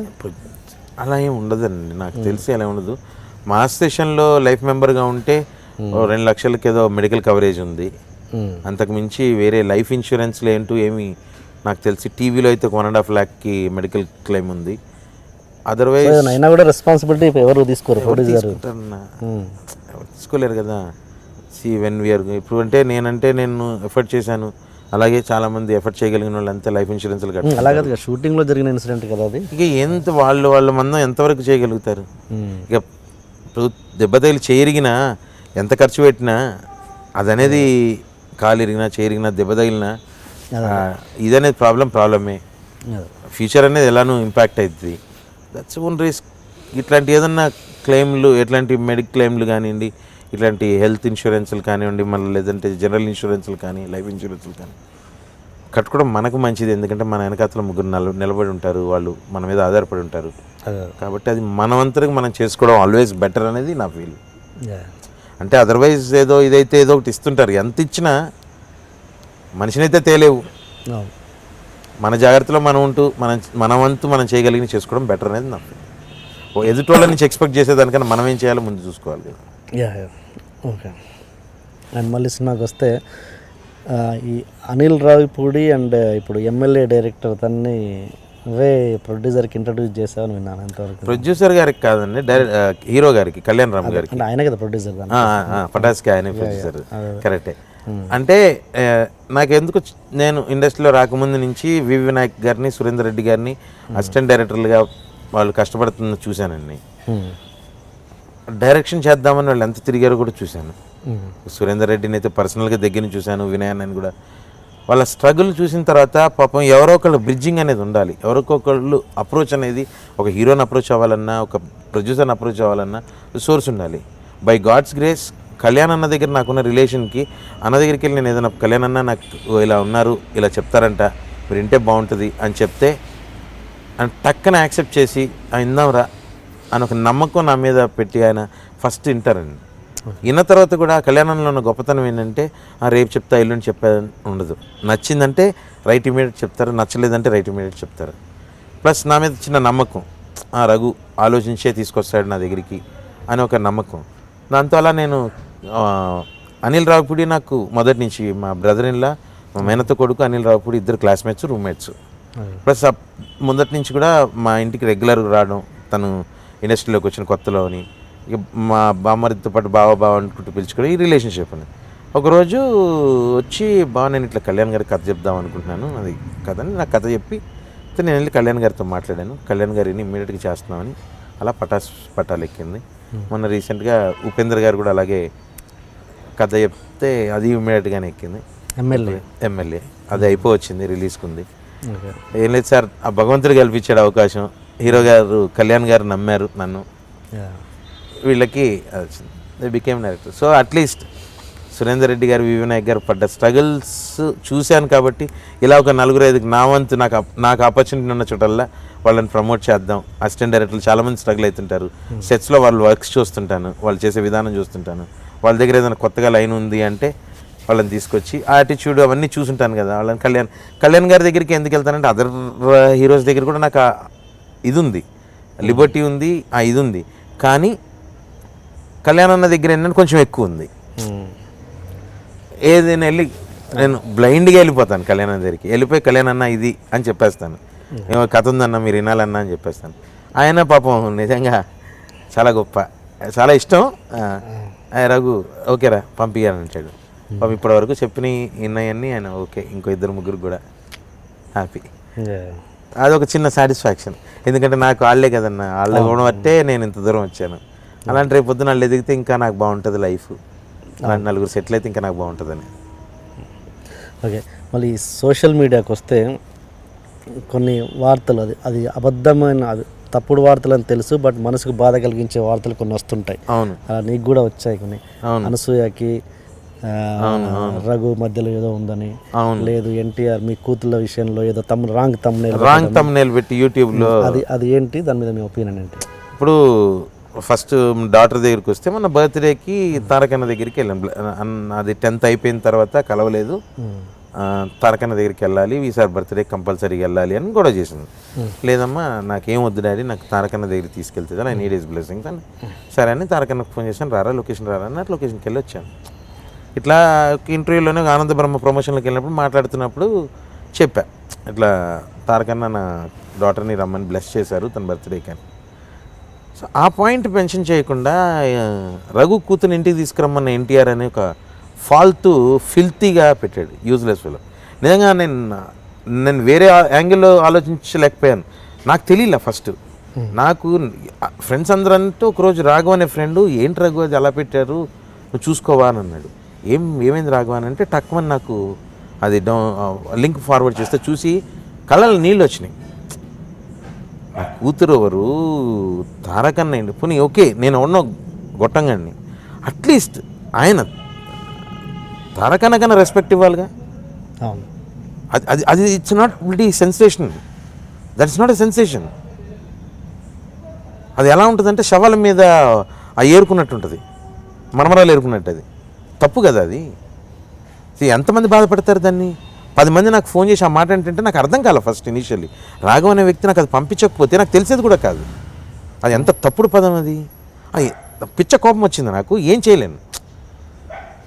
ఎందుకంటే దే హ్యావ్ దట్ లిబర్టీ. ఆ సోషల్ మీడియాలో లిబర్టీ తీసుకొని వాట్ దే గెయిన్, అది ఎంత తప్పు. What signals you are sending. రియాలిటీగా రాయి, తప్పు లేదు. అవా ఇంకోనైతే గర్దన్ కొరికేస్తుంటున్నా నేను, నిజం చెప్తున్నా. అమ్మతోడు నేను పిచ్చి కోపం వచ్చింది. ఎదురుంగంటే ఒక్కటే గుద్దు తప్పవి. నన్ను వదిలే అన్న, నేను ఓన అనామకుడిని, గొట్టంగాడిని. అట్లీస్ట్ ఈ డజన్ హ్యావ్ రెస్పెక్ట్. అవతల వ్యక్తి పెద్ద వ్యక్తి కదా, అవును, అది ఆలోచన లేదా? అదే ఆ పద్ధతి. To create sensation, create it in a different angle. Did he fetch a viewership to kill somebody's? ఇది చాలా తప్పు కదా అది. ఓకే, నా గురించి తెలుసు, నేను ఎలాంటి మనిషినో తెలుసు, ఎంత పద్ధతిగా మాట్లాడుతానో తెలుసు. తెలియనోడు కాదు, తెలిసిన వాళ్ళే అన్న అన్న అంటూ వెనకపంటి గుంజితే బైరి. Okay, I don't know how far they are correct అనేది నాకు తెలీదు. It's their views, their liberties. Why they taking this liberties I don't know. To make sensationalism, putting something on thumbnail, content ఇంకోటి ఉంటుంది. ఆ థంబ్నెయిల్ చూసి, content చూసి, thumbnail చూసే కొంతమంది వెనక్కి వెళ్ళిపోయేవాళ్ళు ఉంటారు. వాళ్ళు తప్పుగానే బిహేవ్ చూసుకుంటారుగా. కంటెంట్ చదివితే తెలుస్తుంది, కంటెంట్ వింటే తెలుస్తుంది. అందరు కంటెంట్కి ఎందుకు వెళ్తారు? చూసి, who is Raghu is like this, I'm not a pimp. ఎందుకన్నది? వాట్ ఈ gain? Bloody 4K, 5K, 10K million views వస్తాయా? Will it fetch money? Money వస్తుంది దాంతో. నా ఇంటర్వ్యూ తీసుకున్నప్పుడు, అన్న నేను ఇంటర్వ్యూ తీసుకుంటున్నా, 50,000 నాకు ఖర్చు అవుతుంది, 50,000 నాకు ఇష్టమైతే ఇంటర్వ్యూకి వస్తా, లేకుంటే మానుకుంటా, లేదా 50,000 ఇచ్చి ఇంటర్వ్యూ చేస్తా. ఇంకా 50,000 కోసం అని చెప్పి పిచ్చి పిచ్చి తమ్మునేల్స్ పెట్టి ఎదుటి మనోభావాలను దెబ్బతీసి, చిన్న పిల్లల మనసులో కాదు, పిల్లలకి తెలిస్తే ఎట్లుంటుంది అన్న? వాళ్ళ వయసు ఎంత, వాళ్ళు ఎంత అన్న? అది కాదు కదా. చెయ్యి, రఘు చేసింది, స్టేట్మెంట్ ఇచ్చింది, దాని మీద మాట్లాడు. కొన్ని రూమర్స్ వస్తే ఆ రూమర్స్ మీద మాట్లాడచ్చు. ఇప్పుడు అది నా బిడ్డతో జరిగింది. అది నేను కాబట్టి నాకు తెలిసింది. నేను ఇమ్మీడియట్గా ఫోన్ చేస్తే సారీ అన్న అని రివర్ చేసి, సారీ అనే పరిస్థితి ఎందుకు వచ్చింది? ఆ పదం ఎందుకు ఉపయోగించాలి? అదే ముందే జాగ్రత్త పడితే లేదుగా. నీ ఎదురు కూర్చున్న రఘు ఏంటో తెలుసు, అవతల వ్యక్తి ఏంటో తెలుసు, వాళ్ళిద్దరి గురించి నువ్వు పెడతానా అన్నప్పుడు కొంచెం ఆలోచించుకో. ఆ ఇంగితం మిస్ అయితే ఇలాంటివి జరుగుతాయి అనేది నా ఫీలింగ్. ఒకటి Anasuya, next as you asked, we're both doing Jabardasth program అన్న. ప్రోగ్రాంలో సరదాగా ఒక చిన్న ఇంటిమసీతోని మా ఇద్దరి మధ్యలో చిన్న గేమ్ రన్ అయ్యేది. సరదాగా అందరూ మా మీద కామెంట్లు చేయడము, కామెడీగా సెటైర్లు వేయడం, ఇట్లాంటివి జరుగుతున్నాయి. అంతే, అంతవరకే నడుస్తుండింది. బట్ మా ఇద్దరి మధ్యలో ప్రొఫెషనల్ రిలేషన్స్ చెప్తే ఎటువంటి ఇది లేదు. బట్ దానికి బిఫోర్ అమ్మాయి ఫలానా ఆయన కూతురు అనే సంగతి నాకు తర్వాత తెలిసిన షోలో. సో దర్శన్ అన్న అని మలక్పేటలో ఉంటారు. మేము దర్శన్ పాలని మా కాలేజ్ టైంలో మేము పిలుచుకునేది అన్నట్టు బాగా. అతన్ని ఎమ్మెల్యే సుధీర్ గారు ఉన్నారు కదా, శివశంకర్ అన్న కొడుకు, యూత్ కాంగ్రెస్ లీడర్ ఉండే. నేను తనకు బాగా అసోసియేట్ అయ్యి ఉండేవాడిని. అక్కడికి వస్తున్నాయి అన్నట్టు. వాళ్ళ అమ్మాయి అనసూయ. నాకు తన తర్వాత చెప్పింది, ఇట్లా మా డాడీ ఇట్లా పలానా అని చెప్పి. నాకు దర్శన్ పాలని బాగా తెలుసు. మా ఇద్దరి మధ్యలో ప్రొఫెషనల్ రిలేషన్షిప్ తప్పితే ఇంకేం లేదు. ఆ సరదాగా అక్కడ సిచ్యువేషన్లో జరగడం. ఇక మీడియాలో ఎక్కడెక్కడ రాశారో, ఏ వెబ్సైట్లో రాశారో కూడా నాకు తెలియదు. మా ఇద్దరి మధ్య ఏదో రిలేషన్షిప్ ఉంది, అమ్మాయి మానేయడానికి కారణం రఘునే మానిపించేశాడు, షీఈ్ ప్రెగ్నెంట్, వాళ్ళు మ్యారేజ్ చేసుకున్నారు, ఇలాంటివన్నీ హవాక్స్. ఎంత న్యూస్ రాశారు. మళ్ళీ ఒక షోలో జీ తెలుగులో ఏదో ప్రోగ్రామ్ వస్తే ఆ ప్రోగ్రామ్కి గెస్ట్లుగా నేను, ధనరాజు, ఇంకెవరెవరో వెళ్ళాం. సరదాగా కామెడీగా మేము ఏదో చూస్తూ ఏదో చేసి నేను ఏంట్రా ఏంటి తప్పు కదా అని అంటే, ఏంటి నేను చూస్తే తప్పండి, వదిన తల్లితో సమానం, అట్లా చూడొద్దు అని ఏదో కన్వర్జేషన్, కామెడీ, ఫన్ జనరేట్ చేసుకుంటూ ఆ షోలో మేము అది చేసాం. కట్ చేస్తే నెక్స్ట్ ఒక వెబ్సైట్లో ధనరాజ్ గారి ఫోటో ఒక పక్కన, నా ఫోటో ఒక పక్కన పెట్టి, ఇద్దరు క్లోజ్ ఫ్రెండ్స్ మధ్యలో రిఫ్ట్ అని మధ్యలో అనసూయ ఫోటో వేసి, అమ్మాయి married, she got a kid, married, నాకు ఇద్దరు ఆడపిల్లలు, ఏమైద్ది, పబ్లిక్ ఏమనుకుంటారు? ఓ ప్రొఫెషనల్గా అందరికి ఇంటిమసీ ఉంటుందన్న ఆర్టిస్ట్కి. ఇప్పుడు నువ్వు ఉన్నావు, నేను అన్న అంట, నువ్వంట, ఏమని అంట, మన ఇద్దరం మధ్యలో. నువ్వు రేపు పొద్దున వచ్చి ఎవరో వచ్చి టీఎన్ఆర్ని పట్టుకొని నువ్వు గివ్ అన్నాడు, అరే ఇంద్రాబాయ్ అన్నాడు అని అంటే దానికి ఏం చేస్తాం మనం? అని ఆ ఇంటిమసీలు కూడా ఇప్పుడు సరదాగా మాట్లాడుతాం, సెట్లో ఏదో మాట్లాడుకుంటాం అన్న. సాయంత్రం అయితే ఆమె దారి ఆమెది, నా దారి నాది. నాకు ఇంట్లో అందమైన భార్య ఉంది, 2 అందమైన పిల్లలు ఉన్నారు. నాకు ఇంటికి వస్తే స్పెండ్ చేయడానికి నాకు ఫ్యామిలీ ఉంది. పోనీ ఎక్కడన్నా ఎప్పుడన్నా విన్నారా రఘు ఫ్లడ్స్ అరౌండ్? రఘు అమ్మాయిలతో తిరుగుతాడు, Raghu got relationship with girls ఉందా? లేదే. మరి రాసేటప్పుడు ఒకసారి ఆలోచించాలిగా.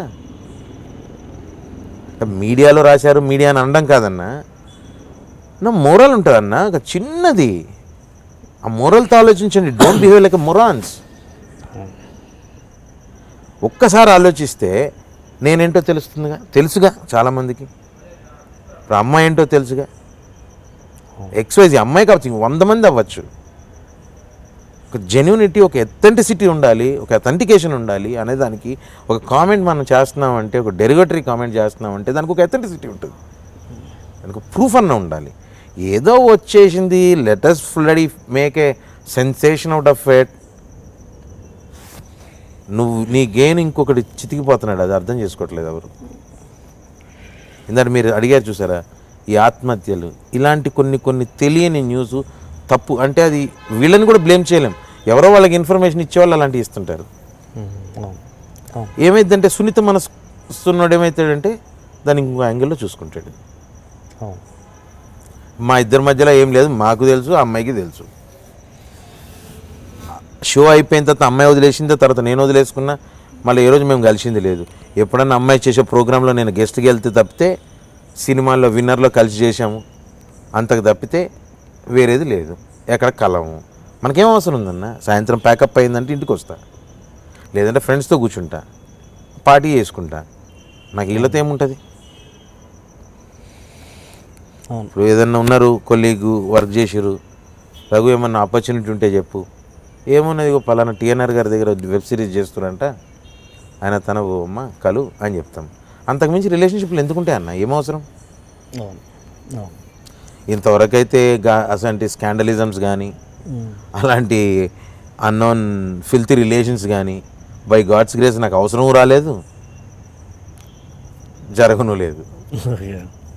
అవి డజంట్ ఫెచ్ ఎనీథింగ్ అన్న. It kills you, that's it. I don't like it. సెట్లో ఉన్నంత వరకు full fun, enjoy. No Nagamani full enjoy, Nagamani enjoy, అంతే నా policy. Pack up, go home. I have a beautiful wife at home, beautiful family, beautiful neighbours. So అందుగురించే నేను బయట కూడా పొద్దునుంచి షూటింగ్ చేస్తాను. మళ్ళీ మణికొండలోను, మోతినార్లోను అంటే సాయంత్రం అయితే మళ్ళీ అదే ఫిలిం పర్సనాలిటీస్. వద్దు నాకు, ఐ నీడ్ ఎ డిఫరెంట్ ప్రపంచం. అందుగురించి బేగంపేటలో ఉంటా. సో డిఫరెంట్ వరల్డ్ని ఎక్స్ప్లోర్ చేస్తా. ఇప్పుడు మీ దగ్గరికి వచ్చి కూర్చుంటే మీడియాలో థింగ్స్ నాకు తెలుస్తాయి. ఇప్పుడు అన్నతన కూర్చుంటే బయట ప్రపంచం తెలుస్తుంది. మళ్ళీ సాయంత్రం అయితే తలుపు తీస్తే ఎదురుగా మీరే ఉన్నారనుకోండి, ఏం మాట్లాడుకుంటాం? ఏం రాగు షూటింగ్ ఎట్లా జరిగింది, ఏ హీరోతో వేసినావు, నేను ఈ హీరోతో వేసిన, సీన్ ఇట్లా నడిచింది, అది తప్పితే వేరే మాట్లాడుకోలేం. ప్రపంచం తెలియదు నాకు, ఆ ప్రపంచం తెలియాలి. ఆ ప్రపంచం కోసం ఉంటా, బయట సపరేట్గా ఉంటా. ఈ సోషల్ మీడియా వల్ల ఇంకా జర్నలిజం అన్నది ఇంకా చీప్ అవుతుందంటారా, లేకపోతే ఏంటి దాన్ని ఎట్లా చీప్ అవుతుంది? జర్నలిజం గురించి మాట్లాడేంత స్థాయి అయితే నాది కాదన్న. ఫస్ట్ థింగ్, కొన్ని న్యూస్లు సెన్సేషన్ కోసం క్రియేట్ చేయబడతాయి అనేదానికి నేను ఎప్పుడు ఏకీభవించను. కొన్ని ఉన్నాయి, వాస్తవాలు చెప్పడంలో తప్పు లేదు. జర్నలిజం లేకపోతే మాకు పాపులారిటీ లేదు, సోషల్ మీడియా లేకపోతే మాకు పాపులారిటీ లేదు. ఇంతకుముందు ఆర్టిస్టులు అన్నప్పుడు పాపులారిటీ ఉండేది, ఎప్పుడు ఉండేది. ఈరోజు ఏంటంటే ఆడియన్స్కి డైరెక్ట్ అయిపోయాం, కొన్ని ప్రైవసీలు కూడా పోయినాయి. అది తప్పదు. ఇప్పుడు ఎందుకంటే ఇప్పుడు వచ్చేదో డిన్నర్కి వచ్చాము, వచ్చి సార్ ఒక ఫోటో అన్నాడు అంటే ఇరిటేట్ అయిపోయి వద్ద హెల్ తిన్నీరా మా లైఫ్ కదా అనడానికి వాడే లేకపోతే నేను లేను, అంతే కదన్న. తప్పదు, కొన్ని భరించాలి. మనం పబ్లిక్లోకి వచ్చిన తర్వాత పాలిటిక్స్ ఒకటి, సినిమా ఒకటి వచ్చి నేను శుద్ధ పూసని నా ఇటు డిస్టర్బ్ చేయొద్దు, నేను బయటకు వస్తే నా లెక్కుంటా, కుదరదన్నా. యూ హ్యావ్ టు బ్యాలెన్స్, తప్పదు. ఏమన్నా వేణుస్వామి ఏదో జాతకం చెప్పాడంట రఘు ఎమ్మెల్యే అవ్వబోతున్నాడని. అది నిజంగా ఎమ్మెల్యే అని కాదు, వారితో నాకు పరిచయం లేదు. ఒకసారి ఒక ఛానల్లో ఆయన ఉన్నారంటే నాకు తెలియదు, నేను ఇంటర్వ్యూకి వెళ్ళాను. ఆయన నేను లోపలికి వెళ్తున్నప్పుడు చూసి ఒకసారి తను కలుస్తానని అన్నారంట. అంటే అప్పటికే స్టార్ట్ అయిపోయింది. అయిపోతలకి పాపం ఆయన నేను వెయిట్ చేస్తాను పర్లేదు, అతను అంటే నాకు ఇష్టం బాగా అని అన్నారంట. గంటన్నర పైన పట్టింది. బయటకు వచ్చి లిఫ్ట్ దగ్గర వెళ్ళబోతుంటే భయ వచ్చి భయ 2 minutes ఇట్లా వేణుగారని జాతకాలు చెప్తుంటారు, ఆయన మిమ్మల్ని ఒకసారి కలుస్తానంటున్నారు, పాపం 2 hours నుంచి వెయిట్ చేస్తున్నారు అని అన్నారు. అయ్యో భలేవారు అని చెప్పి వెళ్ళి కలిశాను. ఆయన అలా చూస్తూ బాగా ఇష్టం భయ్యా మీరు, మీ క్యారెక్టర్లు, మీ కామెడీ అంతా అలా చూస్తూ ఉన్నారు, మంచి ఫ్యూచర్ ఉంది, మీ డేట్ ఆఫ్ బర్త్ చెప్తారా అని అన్నారు. సార్ మీకు ఏమైనా అభ్యంతరమా అన్నాడు. భలేవారు సార్ అన్న, డేట్ ఆఫ్ బర్త్ చెప్పాను, హాయ్ బాయ్ అయిపోయింది, వచ్చాను. 1 week తర్వాత సడన్గా అందరూ ఫోన్లు, మినిస్టర్ గారు అని. మినిస్టర్ అయింది మాట్లాడుతున్నారు అన్న. కానీ ఫేస్బుక్లో లైవ్ వచ్చింది, యూట్యూబ్ అంతా హల్చల్ అవుతుంది. ఏపీకి కాబోయే మంత్రి అని పెట్టేశారు. నేను ఎక్కడ హైదరాబాద్లో ఉంటా, ఎక్కడ ఏపీలా, నేను ఎట్లా మంత్రి, ఏం సంగతి అని ఇమ్మీడియట్గా వెళ్తే ఆయన నా జాతకం మీద అనాలిసిస్ చేసి ఫేస్బుక్ లైవ్ చేశారు. కరెక్ట్గా 1 week తర్వాత ఇక్కడ రాజమండ్రి వెళ్తున్నా, ఎయిర్పోర్ట్లో ఉంటే ఏమా రఘు మినిస్టర్ అవుతున్నావు అంట, ఎవరి పల్లెం గుంజేస్తున్నావు అని అన్నారు. సార్ నేను మినిస్టర్ అయింది సార్ అన్న. లేదా నీ గురించి మొత్తం చర్చ నడుస్తుంది, ఊరుకోండి సార్ అట్లా ఏమున్నాయి ఏమో అన్న, డెస్టినీ ఎట్లున్నదో తెలీదు. ఓకే అంటే మేబీ జాతక ప్రకారం ఆయన జాతకం చూసి చెప్పిండు, మనకి సిచ్యువేషన్స్ అన్నీ రావాలి, అన్నీ కుదరాలి, ఆనందపడచ్చు, బాధపడేది అయితే చెప్పలేదు, ఆనందంగా ఉండే చెప్పేది. అయితమా లేదా సెకండరీ, అట్లయితే ఆనందంగా అయితే ఉంది, ఆనందంగా అనిపించింది. ఎన్టీఆర్ గారు కూడా అన్నారు ఏమ్రా అని అన్న, నాకేం తెలియదు అన్న. అసలు ఆయన మరి చాలా పాపులర్ అని నన్ను. తర్వాత నా ఫ్రెండ్ ఒక ఆయన చెన్నైకి నుంచి ఫోన్ చేసి, నాకు బాగా తెలుసు ఆయన దగ్గరికి వెళ్ళిందంట, చెన్నై లేరంట. శివాని నా ఫ్రెండ్, తమిళనాడు పాండిచేరికి ఎన్ఎస్ఐ ఇన్ఛార్జ్, రాహుల్ గాంధీ టీంలో ఉంటారు. ఆయన ఫోన్ చేసి నా పక్కనే ఉన్నాడు, వేణన్న ఒకసారి మాట్లాడని ఇచ్చాను. సార్ ఏం సార్ మీరు ఇట్లా చేసారంటే, ఏం లేదు బ్రదర్ ఏమున్నది, నీ జాతకం అట్లాంటిది, నేనేం అబద్ధం చెప్పలే, లేనిది చెప్పలే, నువ్వు కావాలంటే నా రిఫరెన్స్లు అన్నీ చదువుకో, యూట్యూబ్లో చాలా ఉన్నాయి, నేను ఏందనేది తెలుస్తుంది నీకు. నాకు అనిపించింది నిన్ను చూడంగానే నీకు కలవాలనిపించింది, ఆ రోజు అడిగిన నెంబర్ ఇచ్చినావు, అది డేట్ ఆఫ్ బర్త్ ఇచ్చినావు, నాకు చెప్పాలనిపించింది, 4 రోజులతో అనిపించింది, నేను చెప్పిన అని. తప్పుగా అనట్లేదు సార్, మీరు మామూలుగా ఇది చేయలే నన్ను ఇప్పుడు ఏడవైనా మినిస్టర్ లెక్కలో చూస్తారు, ఉన్నాయి పోకుండా ఉంటే చాలు సార్ అని. అంతే కదన్న, ఏమో అన్న అదైతే మంచి ఆనందంగానే ఉంది పదం అయితే. కూడా అవ్వాలని కోరుకుంటాను, అవుతుంది, మన చేతిలో ఉండేది కదా, కష్టపడాలిగా. రఘుకి అసలు విపరీతమైన అంటే దేవుడి మీద నమ్మకం ఉండాలి తప్పలేదు, కానీ మరీ టూ మచ్గా ఉంటుంది, నమ్మకాలు విపరీతంగా నమ్ముతాడు. టెంపుల్స్కి వెళ్ళేసి అక్కడే పడుకోవడాలు అంటే మరీ అంత కొంచెం ఎక్కువగానే, మామూలు కంటే అతిగా ఉంటుంది అన్నట్టుగా. అలా ఏం లేదన్న, దేవుడు అంటే భక్తి ఉంది, దయ్యం అంటే భయము ఉంది.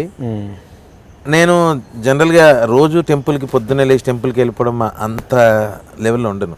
నేను ప్రతి సంవత్సరం అయ్యప్ప మాల వేసుకుంటా. ఎక్కడండి శ్రీశైలం అంటే పరిగెత్తి వెళ్ళిపోతాడు. శ్రీశైలం ఎందుకంటే బాగా ఇష్టం అన్న శివుడు. మాస శివరాత్రి అనేది ప్రతి నెల వస్తుంది. నాకు షూటింగ్ లేదంటే డెఫినెట్గా వెళ్ళిపోతా. ఓకే, బై డ్రైవ్ కార్ తీసుకొని వెళ్ళిపోతా.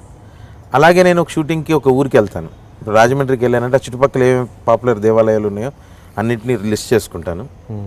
మంచిగా మా వైఫ్ కూడా పంచెలు అవన్నీ పెట్టేస్తుంది. ఖాళీ దొరికినప్పుడల్లా ఒక్కొక్క టెంపుల్కి వెళ్ళి అక్కడ ఉన్న ప్రాముఖ్యత ఉన్న టెంపుల్ అన్నిటికి వెళ్ళి దర్శనం చేసుకుంటాను. అంతేగాని రోజు పొద్దున్నే లేచి 1 గంట పూజ చేయడం అలా నాకు తెలియదు. జాతకాలు ఇలాంటి నమ్మకాలు అలాంటి జాతకాలు నమ్మనని ఏం లేదు, రాళ్ళు పెట్టుకుంటా అట్లేం లేదు, నమ్ముతా. భక్తి ఇష్టం, ఎప్పుడు మెడల దేవుడు ఉంటాడు. వెంకన్న కులదైవం, సో వెంకన్న ఇప్పుడు ఉంటాడు. ఇప్పుడు 14 సార్లు, మొన్నటితో 14 సార్లు శబరిమల ఎవ్రీ ఇయర్ వెళ్తా. అలా శ్రీశైలం రెగ్యులర్గా వెళ్తా. నా బర్త్డే రోజు మట్టుకు 100% తిరుపతి లేదంటే శ్రీశైలము లేదంటే గుట్టకు లాస్ట్ టైము ఎప్పుడు ఇటు వెళ్ళలేదని చెప్పి వేములవాడ, కొండగట్టు, ధర్మపురి 3 ఫ్యామిలీతోని పిల్లల్ని పేరెంట్స్ని తీసుకొని వెళ్ళి 3 దర్శనం చేసుకొని సాయంత్రం ఒక అనాథాశ్రమంలో గడిపేసి వచ్చేస్తారు. Okay okay. అండ్ ఇంత బిజినెస్ నష్టపోయి ఇంత అనుభవం అయినా కూడా మళ్ళీ కొత్తగా మళ్ళీ ఏదో బిజినెస్లోకి వెళ్ళబోతున్నట్టు రఘు అని తెలిసింది ఎంతవరకు? బిజినెస్లోకి వెళ్ళబోతున్నానంటే ఇది నష్టపోతానా లేదో తెలియదు, కానీ నమ్మకమే. అగైన్ ఎప్పుడు ఏదో ట్రై చేయకపోతే లైఫ్లో ముందుకు వెళ్ళాం కదన్నా. ఇప్పుడు వస్తున్న బిజినెస్లో లైక్ మైండెడ్ పీపుల్. ఓకే. నాకు ఇన్వెస్ట్మెంట్ లేదు. ఓకే. నా పేరే, నా ప్రఖ్యాతలే, నా మార్కెట్ అనాలిసిసే నా ఇన్వెస్ట్మెంట్, నాకున్న రిలేషన్సే నా ఇన్వెస్ట్మెంట్. ఆ ఇన్వెస్ట్మెంట్ గాల్లో దీపం లాంటి షేర్ మార్కెట్ కాదు, లేకపోతే ఉద్యోగం కాదు, లేకపోతే ఎప్పుడు వస్తుందో తెలియని సినిమా తీద్దాం, ఎంత వస్తుందో సినిమా తీసే స్థాయి నాది కాదు. కానీ డెఫినెట్గా నేనంటూ ఈ ఇండస్ట్రీలో సాధించింది, ఇంత పేరు వచ్చి ఇంత ముందుకు వచ్చిన సినిమా అనేది ఒకటి తీస్తా. నందమూరి తారక రామారావు గారు హీరోగానే తీస్తా, అది మీకు తెలుసు. అదనేది జరుగుతుంది. అది ఆ స్థాయికి వెళ్ళాలి. ఆ స్థాయికి వెళ్ళాలంటే కొన్ని అడుగులు వేయాలి. ప్రతి వేసే అడుగులో ముళ్ళు ఉంది కదా అని వెనక్కి అడుగు వేయలేనుగా. ముళ్ళునైనా దాటడానికి ట్రై చేయాలి, జాగ్రత్తగా వేయాలి. ఇప్పుడు వస్తున్న బిజినెస్ నా ఇన్వెస్ట్మెంట్ తక్కువ, నా రిలేషన్షిప్లు, నాకున్న నాలెడ్జ్, నా అనాలిసిస్లు బేస్ చేసుకొని ఒక వర్క్ చేయబోతున్నాను. నా ఫ్రెండ్ చాలా ఇంపార్టెంట్ వ్యక్తి నాకు కూడా, గోవింద్ గారని, తను నేను కలిసి ప్లాన్ చేస్తున్నాము. ఒక రీకన్స్ట్రక్షన్ అనేది, అంటే ఫిజికల్గా ఎవ్రీథింగ్ అవైలబుల్. నేను ఇప్పుడు ఐఫోన్ ఉంది, అది ఐఫోన్ ఆల్రెడీ వాడిందే కొనుక్కోవడం, దాని మార్కెట్లో వాడిన దానికి 10,000 వస్తాయి అనుకున్న దాన్ని 5-6 వేలకు కొనుక్కొని దాన్ని 10,000కి ఎట్లా అమ్ముకోవాలనేది అని ఆలోచనలో చేస్తుంది. సో ఫిజికల్లీ నేను పెట్టే ప్రతి రూపాయికి ఒక వస్తువు అనేది చేతిలో ఉంటుంది, ఒక ఇది అనేది ఉంటుంది. కాబట్టి దాంట్లో నష్టాలు లాభాలని బేరీ చేసుకోకుండా ఒక రిలేషన్షిప్, ఒక అడుగు ముందు పడితేనే రేపు పొద్దున్న 4 అడుగులు వేయగలుగుతాను అనే ఉద్దేశంతో ముందుకెళ్తున్నాను. ఓకే. జూదన్ లాంటి షేర్ మార్కెట్ విషయంలో మీ ఒపీనియన్ ఏంటి? అది ఎంతవరకు కరెక్ట్? ఎంతవరకు కరెక్ట్ అంటే, జూదం ఎస్ రోజు ఆడితే 3 ముక్కలు అట్లాంటిది, అందరు బార్ లాంటిది. కొడితే 100, పోతే 2,000 అలా ఉంటుంది. దాన్ని మార్కెట్ని స్టడీ చేసుకొని, అనాలిసిస్ బాగా చేసుకొని, లాంగ్ టర్మ్ ఇన్వెస్ట్మెంట్స్ చేస్తున్నప్పుడు, లాంగ్ టర్మ్ అంటే ఈరోజు మనం 10 రూపాయలు పెడతాము, 3 సంవత్సరాల తర్వాత అది 50 రూపాయలు అవుతుంది అంటే ఆ కంపెనీ ఎందుకు, ఆ కంపెనీలోనే ఇప్పుడు ఫ్రాంక్లీ విత్ టీఎన్ఆర్ అనే ప్రోగ్రామ్ సక్సెస్ఫుల్, దాని మీద ఇన్వెస్ట్ చేస్తే నాకు రిటర్న్స్ వస్తాయి అనేది అనాలిసిస్ చేసుకోవాలి. ఎందుకు ఇన్వెస్ట్ చేయాలి ఫ్రాంక్లీ విత్ టీఎన్ఆర్ అంటే దానికి ఒక అనాలిసిస్ ఉంటుంది, ఒక లెక్క ఉంటుంది, దానికి ఒక బ్యాక్గ్రౌండ్ ఉంటుంది. ఆ బ్యాక్గ్రౌండ్ని చదువుకునే శక్తి మనలో ఉండాలి. ఎవడో చెప్పాడు టీవీలో కూర్చొనో, లేకపోతే నేను చెప్పాను, ఉపోద్ఘాతం ఇచ్చానని చెప్పి నా మాటని వేరే చేసుకోకూడదు. దేనికైనా ఇన్వెస్ట్మెంట్కి లాంగ్ టర్మ్ ఇన్వెస్ట్మెంట్లు ఎప్పుడూ సేఫే. మ్యూచువల్ ఫండ్స్ కానివ్వండి, దాన్ని అవి కూడా మ్యూచువల్ ఫండ్స్ కూడా ఏంటంటే అగైన్ మార్కెట్ ఫ్లక్చుయేషన్ మీద డిపెండ్ అయి ఉంటాయి. మన ఇన్వెస్ట్మెంట్, ప్రతి ఇన్వెస్ట్మెంట్ ఎందుకు ఇన్వెస్ట్ చేస్తున్నాం, దేంట్లో ఇన్వెస్ట్ చేస్తున్నాం అనేది బేస్ చేసుకుని ఇన్వెస్ట్ చేస్తే డెఫినెట్గా బెనిఫిట్స్ అనేవి ఉంటాయి. ఈ మధ్య చాలామంది బిట్ కాయిన్ గురించి మాట్లాడుతున్నారు. నేను లాస్ట్ 3 years నుంచి దాని మీద రీసెర్చ్ చేస్తూనే ఉన్నా. బిట్ కాయిన్ ఏంటి, దాని మైనింగ్ ఏంటి, బిట్ కాయిన్ ట్రేడింగ్ ఏంటి, బిట్ కాయిన్ అంటే ఏంటి అనేది చదువుకుంది. ఇట్స్ బేసికలీ డిజిటల్ కరెన్సీ, ఫిజికల్గా ఏమి ఉండదు, ఇంటర్నెట్లో ఉంటుంది. ఏ గ్రూప్ ఆఫ్ 100 people కలిసి ఒక కరెన్సీని డెవలప్ చేసుకుని, ఇట్స్ ప్రైవేట్ కరెన్సీ చేసుకొని దాన్ని ట్రేడ్ చేసుకుంటారు. ఆ 100 మందిలోనే ట్రేడ్ అవుతుంటుంది. ఓకే. అందరూ 4-5 అడిగారు నన్ను, అన్న బిట్ కాయిన్ అంటే నీ ఐడియా ఉందని. తెలుసు బ్రదర్, చెప్పండి. ఎట్లా దాని మీద ఇన్వెస్ట్ చేద్దాం అనుకుంటున్నా, ఏంది కథ, ఏం సంగతి అన్నాడు. వద్దులే అన్న, కూర్చో అన్న. అట్లాగా అన్న, రోజుకి అది వేలకు పోతుంది. ఇప్పుడు 10 లక్షలు అయిపోయిందన్న ఒక బిట్ కాయిన్ అన్నాడు. ఇప్పుడు 10 లక్షలు అయింది, రేపు పొద్దున్న 1000 కూడా వస్తుంది చూడన్న. ఈరోజు 2-3 రోజుల క్రితం పేపర్లో, ఇది 15-20 రోజుల క్రితం జరుగుతుంది. కొంతమంది ఇన్ఫర్మేషన్, ఇప్పుడు శ్రీనివాసరెడ్డి అని అడిగిండు, అన్న అసలు బిట్ కాయిన్ అంటే ఏంది, దాని గురించి ఏంది సంగతి నాకు చెప్పవా, చాలామంది చెప్తున్నారు అంటే చెప్పిన.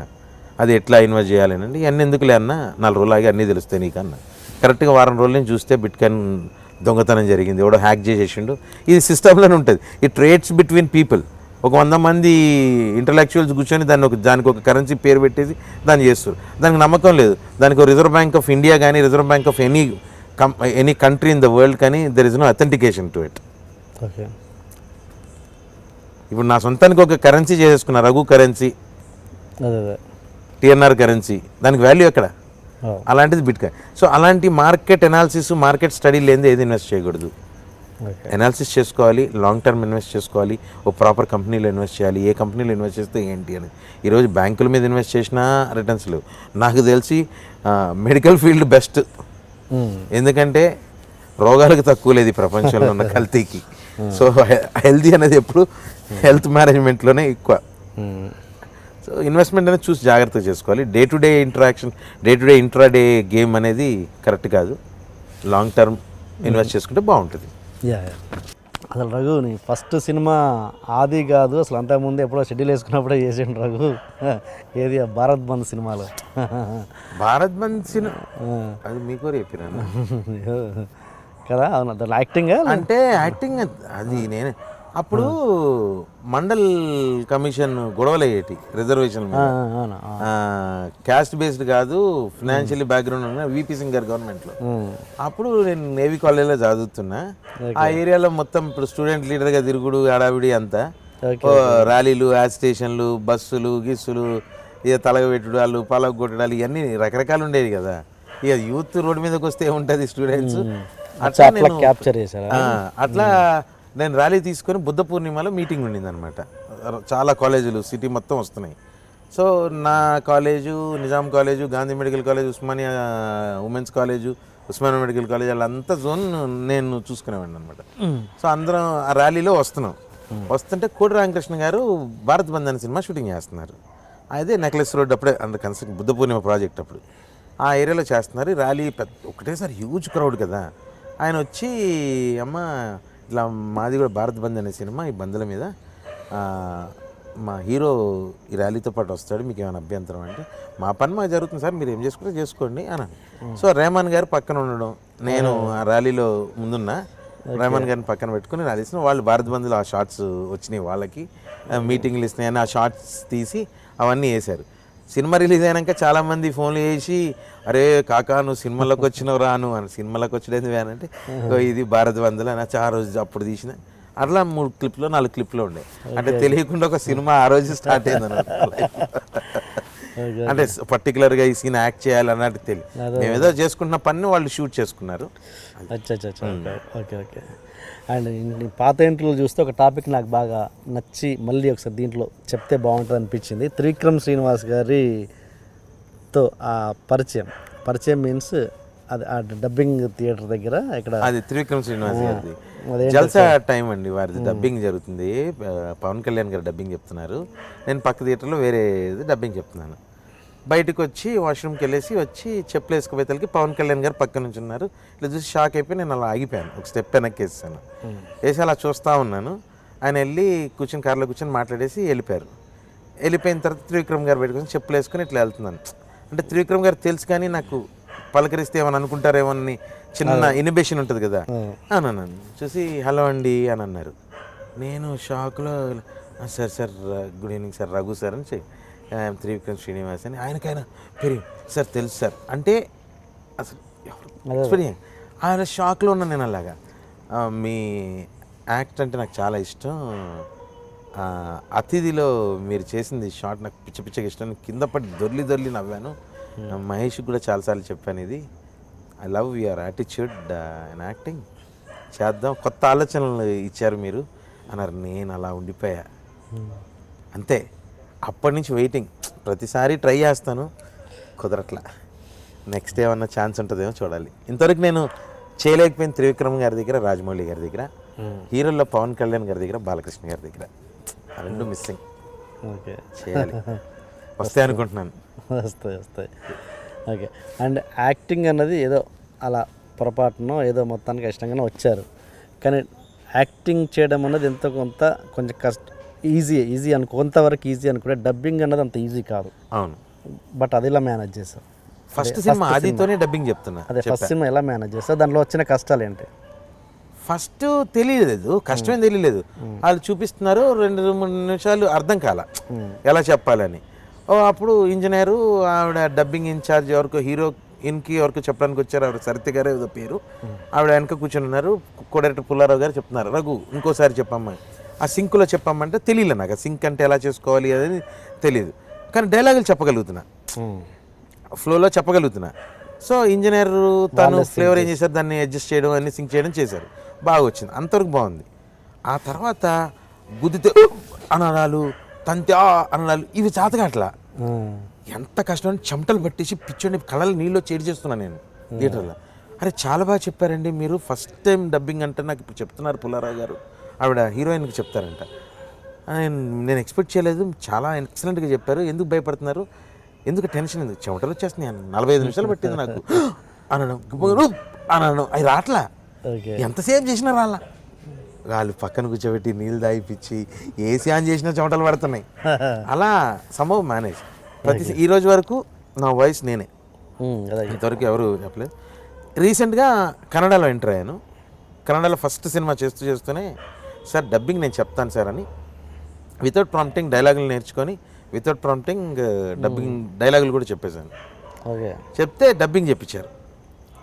ఫస్ట్ డైరెక్టర్ వద్దన్నాడు, ఎందుకు వద్దు, అతనికి మెయిన్ క్యారెక్టరు ప్రాబ్లం అయితే సినిమాకి ఎఫెక్ట్ అన్నారు. 8 మంది 9 మందితో చెప్పించారు. తెలుగులో కూడా చాలా మందితో చెప్పిస్తారు, ట్రై చేస్తారు, అది ట్రాక్ కోసం అని నేను లేనప్పుడు. అది ఇంతవరకు ఎవరు మ్యాచ్ చేయలేదంట. నాకు కొంతమంది ఇంజనీర్లు చెప్పడం, అన్న మీ వాయిస్ మట్టుకు ఎవరు చెప్పరు, మీకు మీరే ఇది, మీరు ఇంకోళ్ళకి వాయిస్ చెప్పకండి అన్న అని అన్నాడు. సో కన్నడ కూడా అలాగే చెప్పి లాస్ట్కి ప్రొడ్యూసరు అందరూ ఇంజనీర్ తెలుగు అతను అన్న అంటే ఇతను చాలా బాగా చెప్పాడంటే ఇతనితో చెప్పించుకోండి మీకంటే, పాపం డైరెక్టర్ హైదరాబాద్ వచ్చి చెప్పించుకున్నాడు. డైలాగులు చెప్పా. చిరంజీవి గారు అడిగారు, కన్నడ చేస్తున్నాను సార్ అన్న.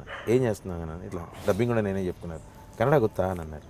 సార్ గుర్తిలే సార్, రాదు నాకు, ఎలా మేనేజ్ చేశాను, డబ్బింగ్ కూడా చెప్పాను సార్ అన్న. చెప్పి డైలాగ్ చెప్పాను అన్నారు. డైలాగ్ చెప్పంగానే వినయ్, గాడ్ బ్లెస్, మంచి పొటెన్షియల్ ఆర్టిస్ట్ని ఇండస్ట్రీకి పరిచయం చేసావు రఘు, నీ పొటెన్షియల్ ఇక్కడ కళామ తల్లి దగ్గర కావాలి కాబట్టి నీ సాఫ్ట్వేర్ నుంచి ఇక్కడికి తీసుకొచ్చింది, గాడ్ బ్లెస్ అన్నారన్న. Very happy, very very happy. Kannada ఇప్పుడు ఇంకా చేస్తున్నాను, డైలాగుల సెట్లో నేనే చెప్పుకుంటా, అందరు ఇలా చూస్తుంటారు కన్నడ వాళ్ళు, ఎలా చెప్తున్నావు భయ్ అన్నాడు. ఏం ప్యాషన్, ఇష్టం. లేదా కನ್ನಡ ಡೈಲಾಗ್ చెప్పగಲಾ?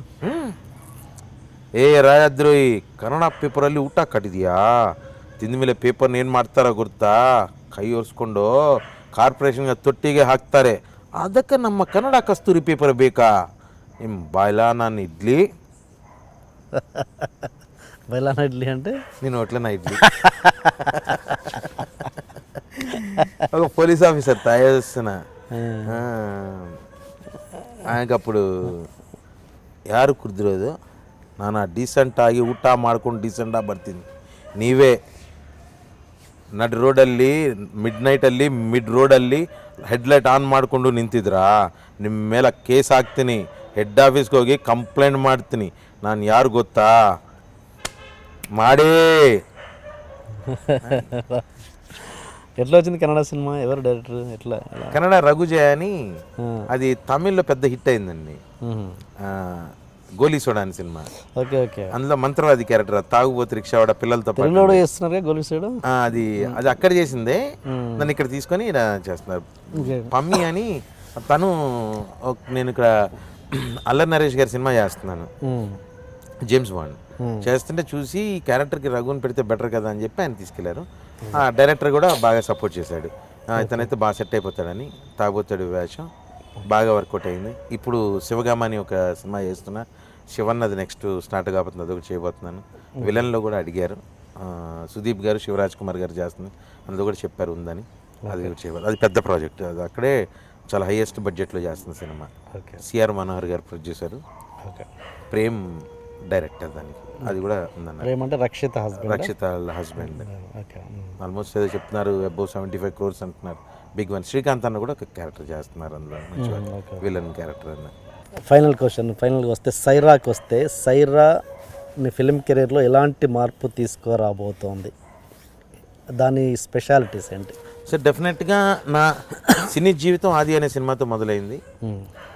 నా జీవితంలో పెద్ద యూటర్న్ అంటే అదుర్స్ సినిమా.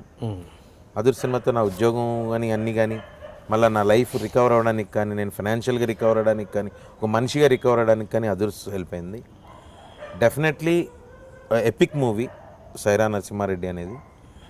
బాహుబలి అనే సినిమాలో మిస్ అయ్యానని ఒక ఫీలింగ్ని మరిపిస్తుంది. ఆల్రెడీ జస్ట్ కమిట్ అయ్యాను. మంచి క్యారెక్టరు, బాగుంది. అందులో హ్యూజ్ ఫిలిం, 4 లాంగ్వేజ్లో రిలీజ్ అవుతుంది. హై స్పాన్, పెద్ద స్పాన్, మార్కెట్ స్పాన్తో రిలీజ్ అవుతుంది ఫిలిం. I'm honoured. నాకు ఆ అవకాశం దొరకడం చాలా గొప్పగా ఉంది. ఫస్ట్ థింగ్ ఏంటంటే, నాకు బాగా ఎగ్జైట్ చేసిన విషయం ఏంటంటే, ఆగస్ట్ 22వ తారీఖు చిరంజీవి గారి బర్త్డే సందర్భంగా ఫస్ట్ మోషన్ పోస్టర్ రిలీజ్ చేసి దాంతోపాటు కాస్ట్ లిస్ట్ అనౌన్స్ చేశారు. కాస్టింగ్, మెయిన్ టెక్నీషియన్స్ వాళ్ళందరిది. అనౌన్స్ చేసినప్పుడు కాస్టింగ్లో ఫస్ట్ అమితాబ్ బచ్చన్ గారి పేరు, సుదీప్ గారి పేరు, విజయ్ సేతుపతి గారి పేరు, జగపతి బాబు గారి పేరు, మలయాళం జయప్రకాష్ గారి పేరు, వాళ్ళతో పాటు రఘు కారుమంచి అని ఫస్ట్ పేరు అమితాబ్ బచ్చన్ గారి పేరు, లాస్ట్ పేరు నా పేరు ఉండేతలకి చాలామంది ఫోన్లు చేసి చెప్పేదానికి కళ్ళల్లో నీళ్ళు తిరిగినాయి. అంటే సురేందర్ రెడ్డి అనే వ్యక్తి వల్లనే నేను ఈరోజు ఇక్కడికి వచ్చాను. ఆ వ్యక్తి నన్ను ఇంకొక స్థాయికి, వాళ్ళందరి పేర్లతో పాటు నా పేరు ఉండడం అనేది కొంచెం ఎమోషనల్గా బాగా చేసింది. సెట్లో కూడా వాళ్ళందరితో వర్క్ చేస్తున్నాను అంటే, ఒక్క బాణానికి 2 పిట్టలు అంటారు సామెత. ఒక్క క్యారెక్టర్తో 5 సూపర్ స్టార్స్తో చేసే అవకాశం కలగడం నిజంగా చాలా గొప్ప అవకాశం. నాకు డెఫినెట్గా ఈ సినిమా వల్ల నేను ఇంకో మెట్టు ఎదుగుతాననేది బాగా గట్టిగా నమ్ముతున్నా. డెఫినెట్గా ఆ ఇది ఉంది. అంటే ఎక్కువ మాట్లాడలేను సినిమా గురించి. కథ సమ్ ఎమోషనల్లీ అటాచ్ చేసింది. అలా పడ్డం. చరణ్ అన్న కూడా బాగా మెచ్చుకున్నారు. ఆ గెటప్ అన్నీ వాళ్ళు స్కెచ్లు వేశారు. Very happy. సురేందర్ రెడ్డి ఇంకొక క్రూషియల్ మూమెంట్ వినయ్ గారు ఇచ్చారు. వాళ్ళ సురేందర్ రెడ్డి ఇప్పుడు మళ్ళీ ఇంకొక crucial period in my film career. Definitely I'm hoping god's grace. Emotional film I can say in my career. Amitabh Bachchan కాంబినేషన్లో ఉందా సీన్? ఉన్నాయంటండి. అంటే ఇంకా అక్కడ దాకా వెళ్ళలేదు. జస్ట్ ఫైట్ నేను ఇప్పుడే కమిట్ అయ్యాను. 2 days అవుతుంది. ఓకే అండ్ ఇంటర్వ్యూ ముగిద్దాం. Final question, Raghu life philosophy ఏంటి? Help ever, hurt never. Help చేస్తే మర్చిపో, హెల్ప్ తీసుకుంటే లైఫ్ లాంగ్ గుర్తుంచుకో. నువ్వు చచ్చిపోయిన నీ ఆత్మ కూడా గుర్తుపెట్టుకోవాలి ఎదుటి వ్యక్తిని, నీకు హెల్ప్ చేసిన వ్యక్తిని. నువ్వు హెల్ప్ చేశానని 10 మందికి డబ్బు కొట్టుకోకు, మర్చిపో. వీలైనంత హెల్ప్ చేయి. Okay, right. Thank you Raghu, thanks for coming. Thank you so much. And మంచి వాళ్ళకి ఎప్పుడు మంచి జరుగుద్ది. Sye Raa, all the best. Thank you so much. Thanks for coming. Thank you so much. Thank you for your time. నన్ను ఇంతగా బరాయించినందుకు. ఏం మాట్లాడానో, ఏం చేశానో. బట్ ఇంతవరకు నేను చేసిన ఇంటర్వ్యూలన్నీ ఒక ఎత్తు అయితే, frankly with TNR, you should tell me how much I was frank చేశానా, ఫ్రాంక్లీ ఉన్నానా? How did you feel? I felt very happy, very happy.